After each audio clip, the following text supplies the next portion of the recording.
Hello and welcome to Mad Sounds Podcast, episode 71. And today I've got the absolute pleasure of being joined by Hector Boys. Hello. Right, I'm going to introduce you. So, we've got the singer. We've got Adam. On drums, we've got Athel. Then we've got lead guitar extraordinaire Luke. Hello there. And then we've got the resident bassist Robert. He doesn't get a woohoo. Yeah. I thought we were doing like. I was expecting more of a. Yeah, so was I. For context, everyone listening really confused now. They're like, "What?" We've recorded this interview already, and it didn't save. However, thank fuck, yous are all absolute legends, and we're recording it again, like now, straight away, which is except I'm in my car. Yeah. You know what I think of it? It's just I was just gonna not mention it, and someone will comment being like, "Why is he in the car?" But thank you all for coming on. Thank you all for doing it again. Bit of a nightmare, but it's good to have yous. It's good to be here. Pleasure. So I think we'll start with a wonderful question, Hector Boys. Who's this Hector fella? Nobody knows. Just we don't even know. Yeah. Well, yeah. If you go to Aberdeen University, like we do, there's an accommodation where I think, like, I don't know if all of us stayed there, but I think at least half of us stayed there. Called Hector Boys. So whenever we were coming up with the name for the band, in the pub, we had like all these really serious names, like the whatevers, and then somebody said like, why don't we just call it like Hector Boys or Hector's Boys? And we thought, we'll never do that. And then by the end of the night, that was the only good option. Which it's actually a good name, and especially now that I know this, like, that's kind of, it's like a good little callback. Do you know what I mean? A lot of bands have just names. Do you know what I mean? Like, it's good. And I said this before, but we had the idea of making a sketch thing. You know, do a little act and stuff. It's quite fun. Going to do a sketch thing. We're going to call it Story Street after accommodation. So I like that. You know, same wavelength. Yeah. So, we've already done this, and you've had time to reflect on your answers. But there's 2 Mad Sounds playlists out there. You can all go follow them. They're always linked in the description. You've got the Mad Sounds playlist, which has your EP on, and it'll have your upcoming song on as well. And then we've got the Mad Sounds Hall of Fame. So I asked you to nominate songs into it, and, you know, it's a hard question. But now you've had time to think. So I want to know, do you have different songs? My answer still stands with Mr. Leonard's. California Girls. Yeah. Anyone else? I'm gonna throw in, because I forgot to mention this story. Okay. First time round.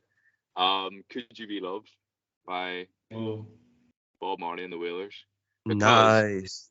We covered that song at our Edinburgh gig, and it turns out we did this. We covered the song just because it's a cool song. And we were like, that would be a cool song to cover. And then after the show, I can't remember who it was, Rob, but said like, "Oh, that was so cool that you did that on Bob Marley's birthday." And we were like, "Yeah." We meant that. We definitely meant that. The timing of that is so good. Yeah. You've got like a 1 in 365 chance, and you hit it. Yeah. Good song. I like Bob Marley, you know. Like, a lot of people like Bob Marley, but like I listened to a few albums and stuff. I'm a big album guy. Really fucking good, isn't he? Yeah. Absolutely, yeah. Actually, on that note, have you seen that Snoop Dogg has stopped smoking marijuana? Yes. Yeah. It's been all over social media, yeah. Crazy. But besides the point, does anyone else have an updated song they'd like to add? Or another song you'd like to add? Because I'll read out the songs you added, but any changes or? Go on, Luke, suggest something and then I'll suggest something. I think I'd have to go with when Two Life Feet gets released, to be honest. Because I think we're all shocked at that. Yeah. I like that. I think that's probably our proudest band moment so far. was the recording of that and the final product of it. I think that's probably our biggest achievement anyway as a band. Hmm. It has to be up there anyway. It has to be definitely in the top 3. I think that has to, yeah. Has to go. Nice. Yeah. Any other?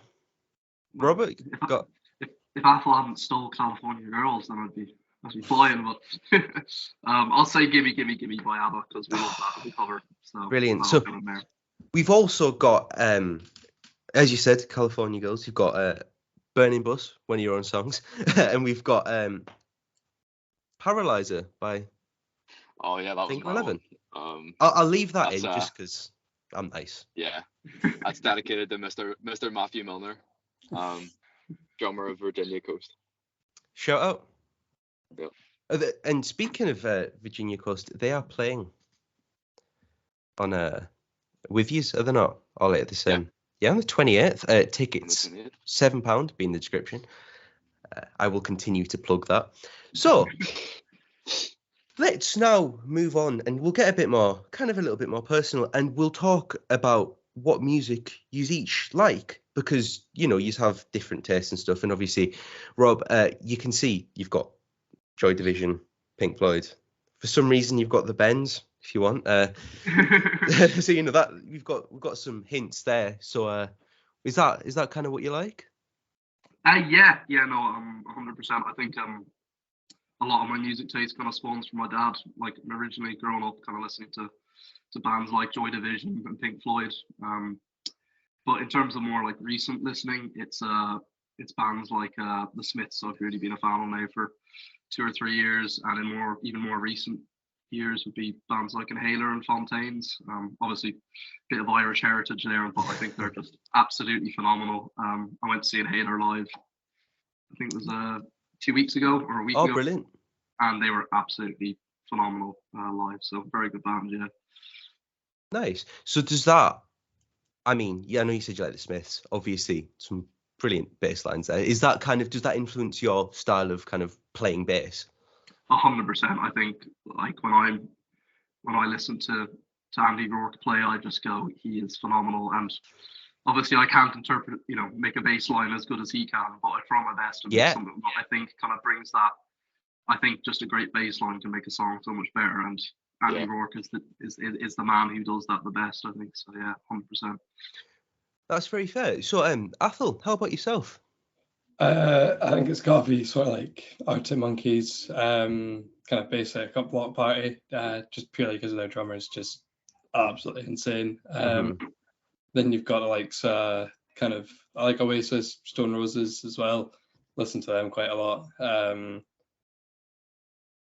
Dave Grohl, I think, as well. That's another sort of good influence for me, kind of the way he kind of orchestrates himself around the kit. And then as well as guitar, it's quite cool to watch him do stuff and kind of learn a bit from him as well. So yeah. Have you seen that video of Dave Grohl explain that he plays guitar as if it was a drum kit? Yeah. That stuff like that's really cool. Block Party, some unbelievable drums. You've done that on the podcast. Do you know what? Speaking of Arctic Monkeys, actually, do you know what? There's one Arctic Monkey song that actually the bass and the drums are like my favorite of all of them. Crying Lightning. Yeah. Has some. Great. Yeah. Oh yeah. So it's beautiful. So, Luke, Johnny Marr enthusiast. Yes. Yeah. Shoegaze enthusiast. Yeah. What music are you into? Well, now I've got longer I've had more time to think about it. I can suppose list off some bands. But it's a decent variety, to be honest. A lot of kind of jangly post-punk pop type stuff, like the Smiths, the Pretenders. Nice. Just to list a few. A big fan of Television, and others. Or shoegaze-wise, love a bit of Ride. Been to Slow Dive live. They're great. Oh, nice. My Bloody Valentine. But then also, like, for example, last night I went to see Queens of the Stone Age, massive Queens of the Stone Age fan. Oh, unreal. So I suppose it's quite varied, but also a lot of, jangly guitar, like the Byrds as well, played a massive influence on me, things like that. So yeah, I think that's where it's kind of mostly stemmed from. You should definitely have a listen to some early Modest Mouse. I'm telling you, every episode I mention Modest Mouse, you definitely should. So same goes for you, actually, Athel. Does that influence? Are these kind of what you use as like that's kind of what you want to make, if that makes sense? Like the riffs you write or the parts that you play, do you use that as kind of a influence for it? Definitely, yeah. I think I'm kind of more self-taught than anything on the drums. Kind of picked it up when I just started first year, just in my music class, and then just kind of ended up taking it all the way through until 6th year, and then obviously now kind of studying it as a degree. Yeah, I mean, my progression was like learn the kit, actually learn how to play it, and then I think it was during maybe like 3rd year or 4th year for me, I just got myself the most like £100 electric drum kit. Awful kit. I had to drive all the way to Glasgow with my mum and dad to get it, and then drive all the way back to Perth. And I just plugged in my headphones and just hit shuffle on my playlist. And obviously it was very like kind of Arctic Monkey style bass, kind of like Block Party, kind of quite heavy based on them kind of influences there. And just kind of picked up how to play kind of stuff like that through just improvising over songs that are similar to the ones that I like. That's really fucking cool. So you literally just like was like, all right, I'm just gonna listen to songs and just fucking. Yeah. That's cool. That is really cool. It was awful to begin with because it was really kind of tricky to get it, but I kind of just sat there. I kind of didn't condition myself, but I kind of made myself do it for like either like half an hour after school and half an hour after like my dinner or something, or like an hour if I had someone on that night. Just make myself just really more creative, because I already knew like kind of like the like your exam like stuff, if that makes sense, like the stuff they teach you, but I wanted to be like kind of more creative and not just like reliant on just like sheet music, if that makes sense. Yeah, I get you. It's funny the difference between writing and learning a song. Yeah, like I remember that I used to just kind of learn songs for a bit, and I started playing guitar. And as soon as I wanted to write something, it's a completely different ball game. So Adam, what music kind of influences you? What's your go-to stuff? Well, the reason I started playing guitar was Nirvana, like when I was like maybe like 12, 13. And then like that's why I started learning guitar. But I don't really listen to too much Nirvana now. But like the Smiths, big Jeff Buckley fan. But then I got a whole range of things. Like I really like a friend of mine got me into Billy Bragg. He's really sick. Who else? George Benson. A bit more like jazz and blues. Nice. I had a big John Mayer phase. Respectable. But just like everything, like Sundays as well. I'd actually say a lot of the Sunday stuff influenced the new song. I quite like. Me and Rob are quite into Bombay Bicycle Club at the minute. Nice. Obviously, like going to see them in February. And I'd say they've influenced like a lot of our new sort of like new songs. Would you say that? Oh no, sorry, go on. No, I was just saying, I completely agree. Yeah. Would you say that they've influenced your latest song, the song coming out soon? Yeah, I'd say there's some flavors in there, especially when we've kind of like all been like, when I've brought like the chords and the lyrics to the band, and we've all kind of come up with our own parts. Like I think that's probably like the most fun part of being in a band, is like everybody just like because I'd say we all write like our own parts. Like there's never really any like and it's just like whatever influences that person like is what shines through and like what they play. Yeah, see, that's cool. Kind of your own creative. It allows you to take your own influences into it a lot more, which is obviously always a good thing.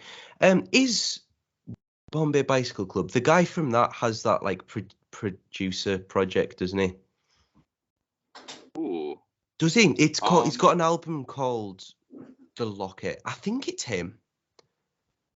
I might be wrong, but it's pretty cool. He's got an album called The Locket with a guy called Barney Artist. It's like a chill kind of jazzy hip hop project. It's pretty cool. Yeah, I think actually I know what you're talking about, because like the guy, the main guy from Bombay, like he always talks about like making like beats and shit. Like Yeah, it must be. yeah. That's really cool. And one of their new songs on their new album was with like Damon Albarn and all. So like that was pretty sick. Oh, nice. That's pretty sick. So I think we've got your influences nailed down. We'll go on to talking about some gigs now. So, how long have you been together as a band? I think it was a year, a few days ago. I think it was actually. Yeah. Your first. Yeah. That's quite mad, you know. Yeah, all thanks to Apple Salmon, I think. Really got us together. So you've been together a year. So how long into being a band did you play your first gig? For like 2 weeks. Fair, if you tell start... the story, Apple? What was that? Would you like to tell the story? Oh, the band. Yeah. Yeah. So it was kind of like first few weeks of uni. I'm in a club with my pals, and I see the wonderful, luscious locks of Luke Monroe at the time. So I was got up to him, I think, and I'm just kind of speaking to him, asking how he's doing. Typical questions: what you studying? He says pharmacology. I think he says farming. And then I think like I steal his cat.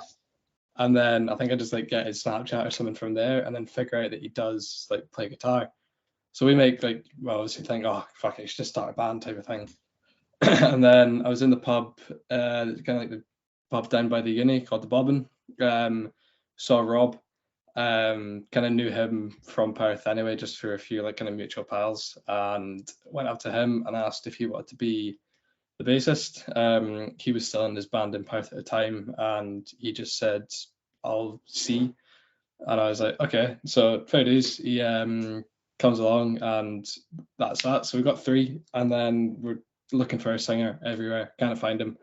And I'm walking down Union Street one time to go and get a new pair of shoes with a few pals, and I see this guy with a guitar and singing, and I'm like, oh, he sounds pretty good. I'm gonna kind of see what that's about. So I go and buy my shoes and come back, and he's playing Brazil by Delta McKenna at the time.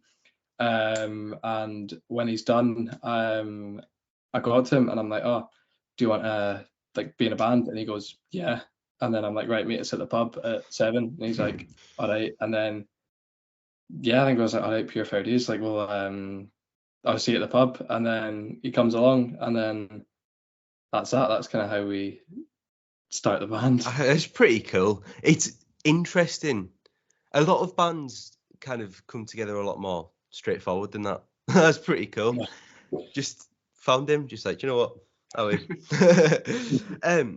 So you played your first gig 2 weeks. About, you know, that's pretty quick. How did that come about?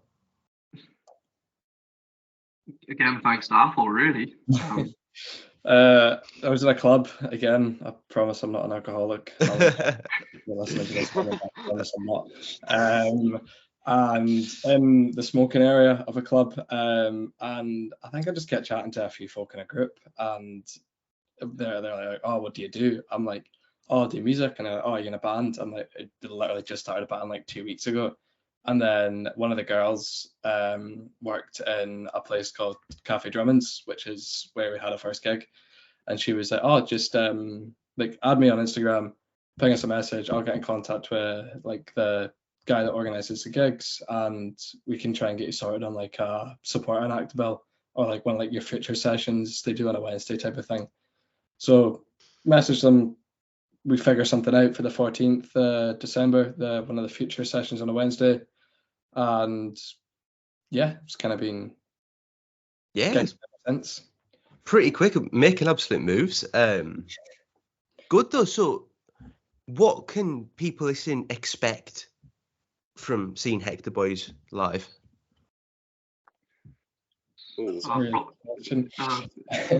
Probably some good jokes from Adam as well.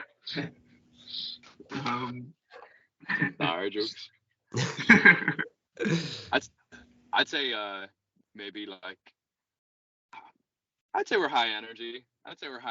We're we like to involve the crowd a lot, like so it's like a lot of like chat with the crowd and a lot of like working the crowd as well, and like we just sort of have a bit of crack, when we're performing. Like it's all just a bit of fun at the end of the day.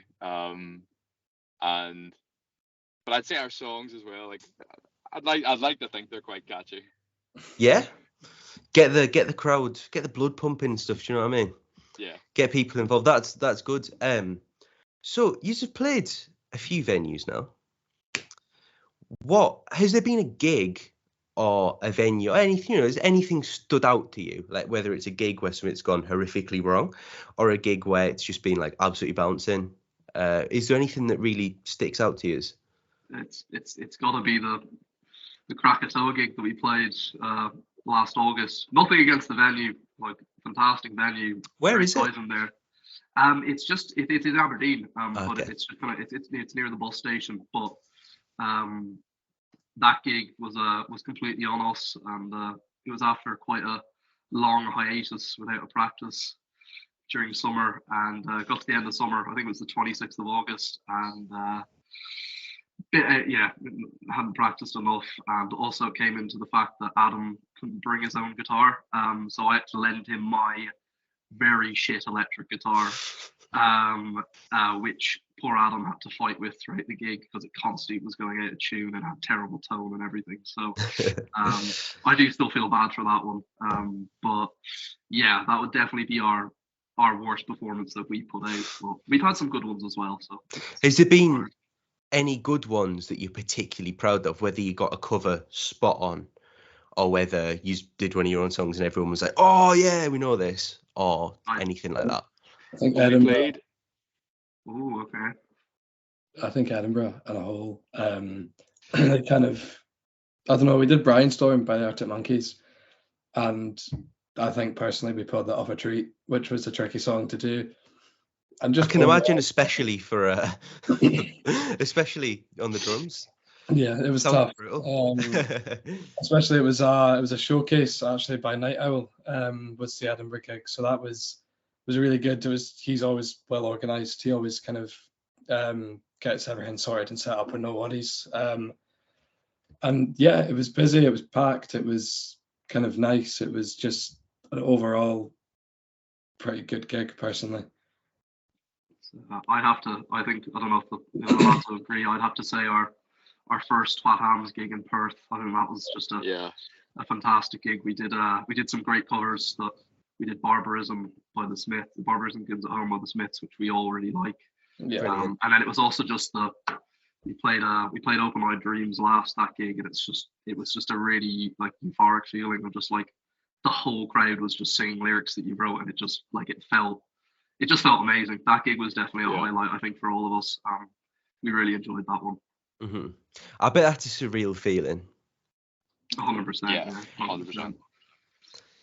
Yeah, I mean, I can't imagine it. It sounds pretty fucking sick though. But like, I get like, I've got a rap. I've got some like absolute tragic songs out. But even when someone knows the lyrics to one of them, that just in passing they'll like reference it, and I'll be like, so I can imagine that's pretty fucking dope.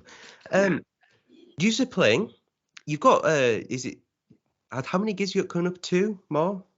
I know that.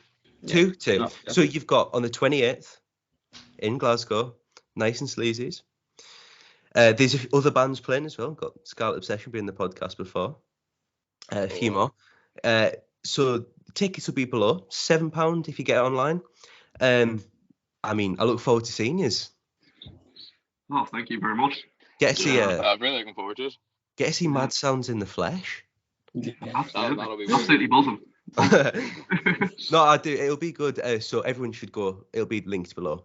So I think, speaking of playing live, I think every time you go to a gig, and potentially when you play one, do you ever have a drink when you play? 100%, Yeah. So, alcohol's, it's fun. What's your go-to drinks? That's what I want to know. I think it's got to be we're all overall. big into the Guinness, I think. Yeah. We're all Guinness drinkers, yeah. I mean, it's a good choice. I'm glad because I'm a Guinness drinker. I mean, I can go out for like 10 and it'll just be I can have Guinness the whole night, mate. I do try and stay off spirits though.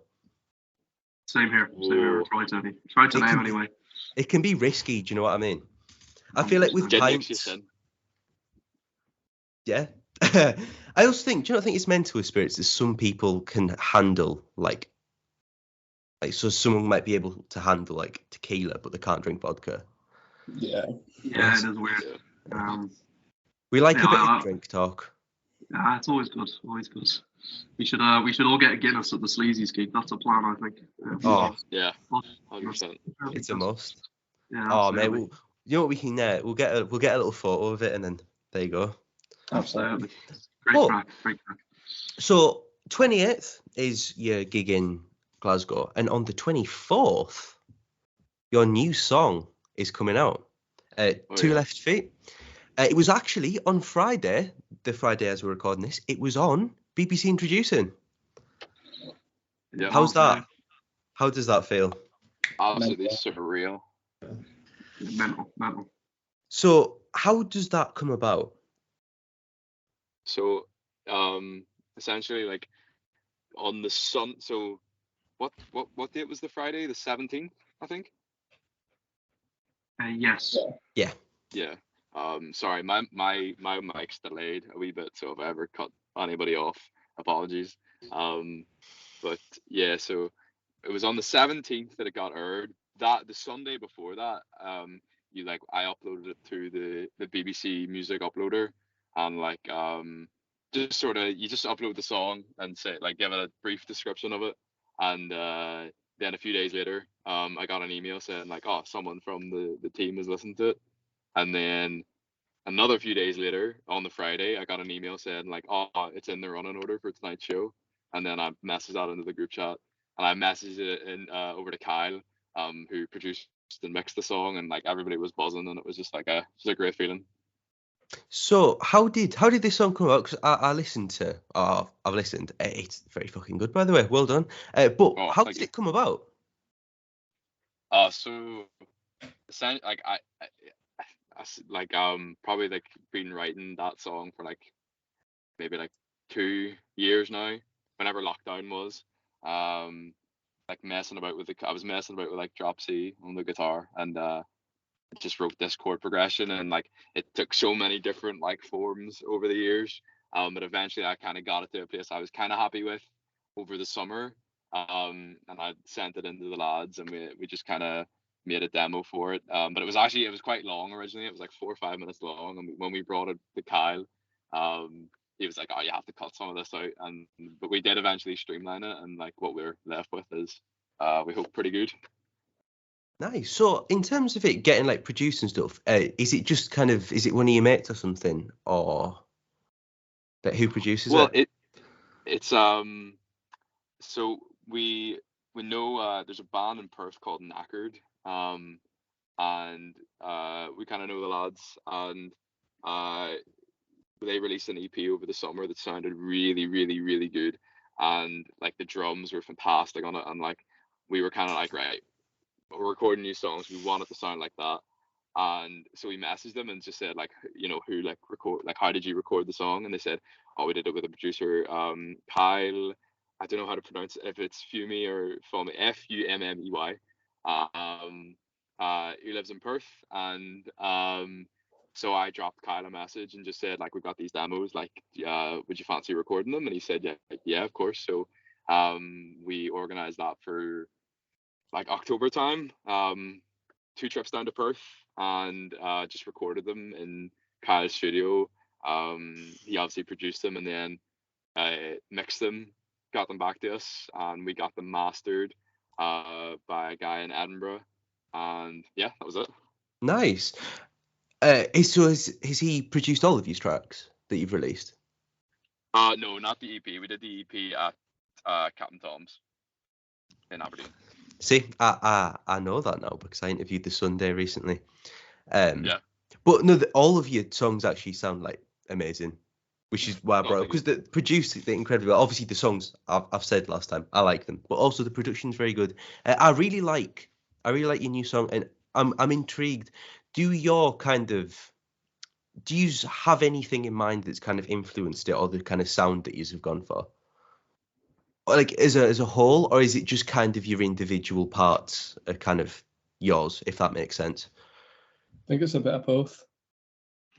Well, like obviously the drums are very like you've got like 16th note hi-hats that are going like kind of running all the way through some of the verses and that, and that could be very much influenced on like Block Party's speed or like Arctic Monkey's speed type of thing, like with kind of just constant sort of going, if that makes sense. So I feel like that, but then overall I think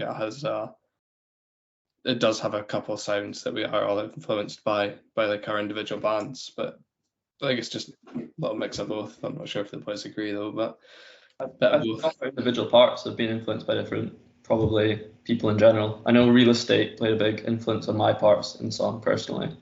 I drew from, but yeah, I think we all draw from different bands and then. Yeah, so yeah, same. I think goes, like, one thing. Go on. Oh no, sorry. I was just gonna say one thing that like Luke said, which I really agree with, is like it definitely feels like as a song, it feels like us. Like some of our songs before were kind of a bit forced in a way, like indie rock songs, whereas like our new song feels like this is like what we're kind of meant to be like making. It definitely has a different sound to your EP, but I think it's really good. It's actually very refreshing. That's kind of strange to say, but it definitely stands out to me. I think it sounds like I'm trying to like blow your trumpets, not because you're on my podcast, but this is exactly what I'll say to Walk when I'm having a pint with him. That like I feel like a lot of the bands that I interview, I do listen to the music and I do like it, and I'm a strong believer in listening to kind of upcoming bands and stuff. But your EP was like. And having heard your new song, of course, I feel like it's music that I'm gonna actively like continue to listen to. Thank you. So like, and one thing that I actually really admire is this is probably gonna. It's kind of hard to articulate, but a lot of bands, this isn't a bad thing, but a lot of people almost don't want to say that they're directly influenced by things, because I get it though, because like there is a way that you could view it that's like, oh, you're just copying whatever. But I'm glad that yous are quite kind of like, what influenced your direct parts and stuff, because it's I think it's good to appreciate influence. Do you know what I mean? Which is why some of my favorite artists of all time, I'll go back and listen to them and I'll look back at what kind of came before it, and I find it really fascinating. So that's really cool. So should we talk about your EP? Yeah, can do. Yeah. Right. So does one of you can say the name of it? Will I do it? Yes. I might butcher. It is inadvisable to walk through Seaton during the hours of darkness. Is it Seaton Park? Yeah, Seaton Park. Seaton Park. What's that? Seaton Park was the park effectively like that you would walk through from the Aberdeen accommodation for students in first year to the actual campus. So it's just a park in Aberdeen, but there's a sign specifically that says the title of the EP just as you walk into it. And I think we just thought it was really cool. So yeah. That's quite cool, actually. So why did you go for that name? I think it's something for just like, funny. Yeah, something for like kind of students that followed us to begin with, and like kind of people that knew us and pals, and that kind of just got that little reference. It's like, oh, that is like a part of like Aberdeen type of thing, and it kind of, I personally thought the name went down pretty well. I always got a little like either like a laugh or like oh, that's sick kind of reaction to it. So the last track also has that effect. Yeah. It's like that feeling when you trip. That feeling when you trip but you don't quite fall, and it's actually far more embarrassing. Brackets acoustic. There you are.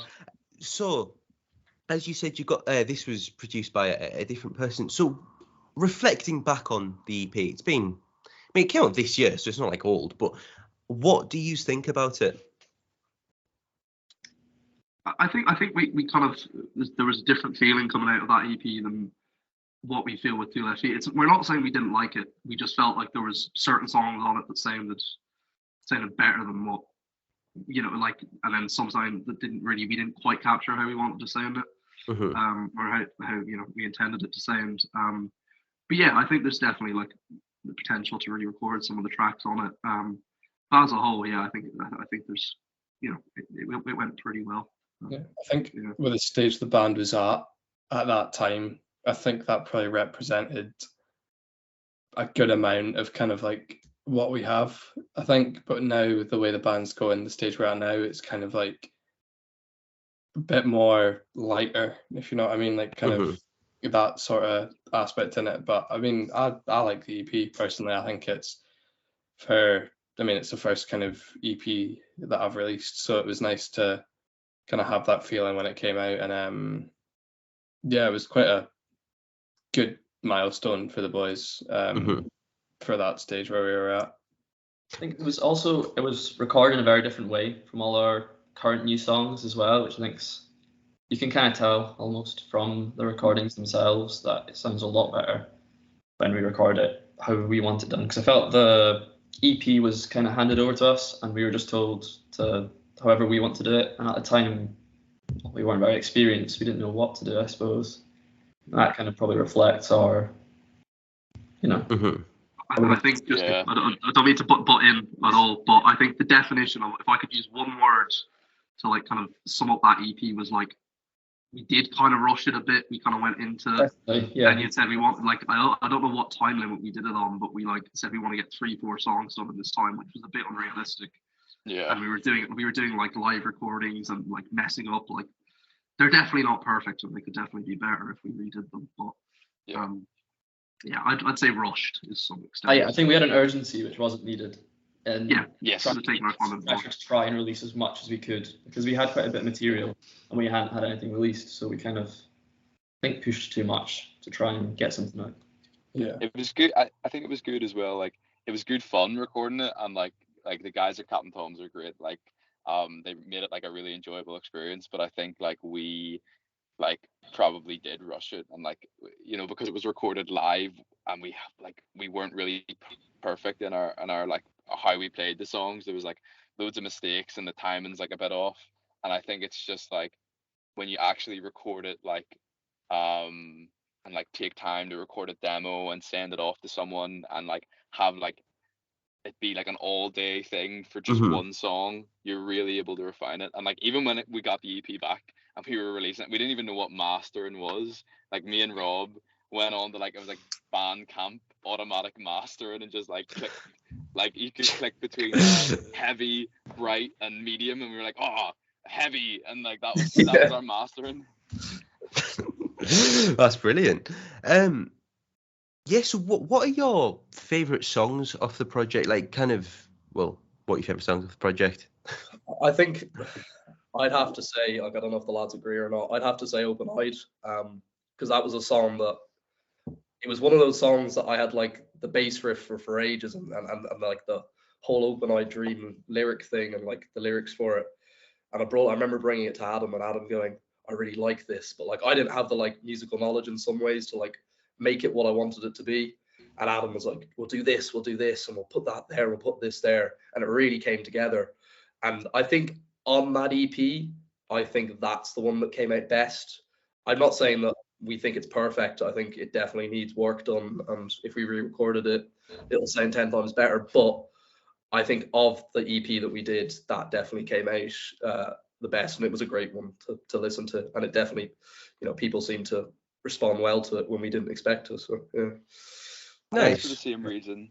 Sorry, you got him. No. I think it's just for the same reason, like the Two Left Feet is so, like, we like it so much, and like all of our like new songs, which you can hear live at Nice and Sleazy, is like they're so much more collaborative than our old stuff. Like, everybody just like has their own, like, it's like, like if I come to the band with like a chord progression, or Rob does, like you just start playing it and everybody just plays exactly how it should sound. You know what I mean? Like, like we've got a new song that we're hoping to have ready for Sleazy's, which is a bit shoegazy, I guess. Oh. And I could just hear like, I was playing like a riff and like whatever Luke is playing over it, I was just like, oh my god, that's perfect. Like, and I just think like Open Eyed was like that. It was just like a collaborative effort, and I think that's why it sounds the best. Yeah. Nice. So, on the note of new songs, looking beyond this year, what is? Do you have anything in the works? Do you have any plans? Yeah, I think Anything that you want to share, of course. well, I'd say like like half of our set list for the next gig is like completely new stuff. Oh, So because I do think nice. we have kind of picked a musical direction, and like we're sort of going towards that. Like all the new stuff we're writing feel a lot more like us. And yeah, I Nice. definitely think we're starting to find our niche as a kind of sound or kind of tone that the band's going down in a way, and which we're all more comfortable playing in. I kind of find in a kind of style, and we all just play together better in our kind of similar to our new song and Open Eyed. It's kind of going down that more feel and vibe, I reckon. Nice. That's good shit. That's good shit. Sorry. Oh no, I was just gonna say, yeah, I think we're kind of just agreeing with Luke. I think that EP was definitely a mix of sounds, and I think when we released that EP, we were absolutely terrified of just going, oh, they're just another indie band that are trying to sound like the Arctic Monkeys or the Strokes. But I think we've kind of found what our sound should be, and it's more in that kind of, I don't know, if you want to put a genre on it, like indie pop direction, kind of that more like lighter kind of sound, with kind of like different guitar riffs and bass lines and quick drums going. We've kind of found what we're aiming for, I think, a bit more. I think it was good with the EP to somewhat get like a gist of what song done best, or like what song like kind of everyone liked the most, and then we figured it was Open Eyed Dreams. So the kind of obviously natural progression would be just to kind of go towards more of that sound than anything else. Definitely, yeah. Mm-hmm. Excellent. So, stuff for the people listening to keep an eye out for. I think that kind of that does kind of start to wrap us up. So as I said, you're playing in Glasgow on the 28th. That'll be plugged. You've got a song coming out on the 24th. That'll be plugged. Do you have a final? Ignore that. Do you have a final statement that you'd like to give? Ooh. Just keep the eyes out because we've already got stuff in the works for 2024. Probably our most exciting gig yet to come, which we kind of started organizing last night. So that's really exciting, and just new music. Just like, I don't know, just pre-save 2 Left Feet. Pre-save 2 Left Feet. I know it comes out tomorrow whenever this podcast comes out, but really, like, I don't know, just be excited, I guess. There you go. Anything else? Just keep up socials, I suppose. Really, keep an eye out for what's to come. Yeah. There we go. So, thank you all for coming on. Thank you very much for having us. Thank you for having us.